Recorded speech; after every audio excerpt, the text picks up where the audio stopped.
இன்றைக்கு நாம் தவல் வடை எப்படி செய்வது என்று பார்க்க போகிறோம். பார்க்கலாம் வாங்க. அதுக்கு தேவையான பொருள்கள்: துவரம்பருப்பு, கடலைப்பருப்பு, பச்சரிசி, பாசிப்பயிறு. இது இந்த அளவு 100 கிராம் எடுத்திருக்கேன். ஒன்று பாசிப்பருப்பு மட்டும் 50 கிராம் போதும். அதுக்கு மிளகாத்தல் 10 மிளகாத்தல் எடுத்திருக்கேன்.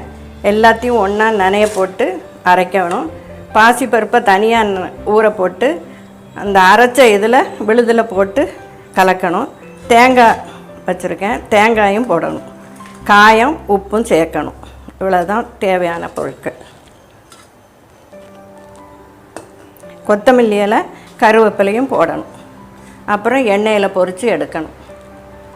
இப்போ அதை நனைஞ்சதை அரைச்சி எடுத்துகிட்டு வரேன்.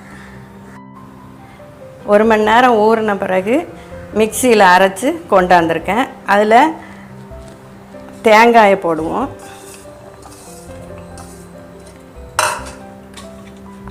கருவேப்பிலை கொத்தமல்லியும் போடணும். பாசிப்பருப்பு அதில் போட்டு நன்றாக கலக்கணும். தோசை மாவு பதத்தில் இருக்கணும். ஊறின பாசிப்பருப்பை அதில் போட்டு கலந்துடணும். அடுப்பை பற்ற வச்சு கடாயை போட்டு எண்ணெய் ஊற்றிருக்கேன். காயம் தண்ணியும் காத்திருப்போம்.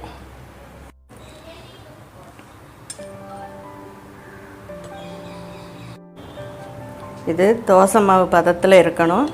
கரண்டிட்டு கோதி ஊற்றணும்.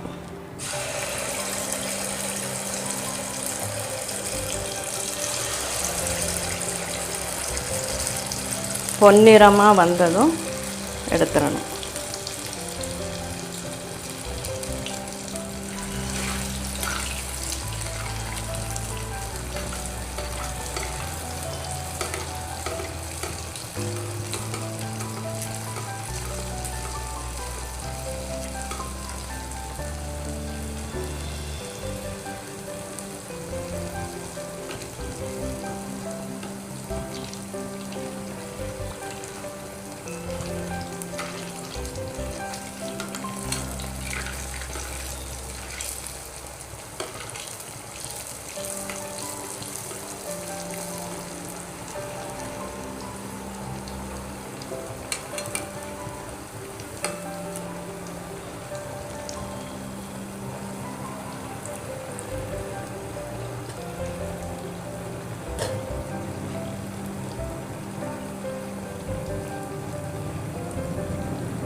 இந்த வடை சிம்மில் வச்சே தான் வேக வைக்கணும். அப்போ தான் நல்ல முறுன்னு வரும்.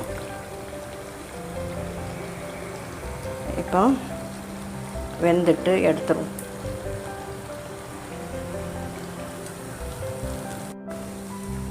இந்த வடையில் எல்லா பருப்பும் சேர்ந்துருக்கனால புரோட்டீன் அதிகமாக இருக்குது. சிறு குழந்தைகள் விரும்பி சாப்பிடுவாங்க. செய்து பாருங்கள். தேங்காய், மிளகாத்தூள், உப்பு, இஞ்சி வச்சு அரைச்ச துவையல் மிகவும் அருமையாக இருக்கும் தொட்டு சாப்பிட.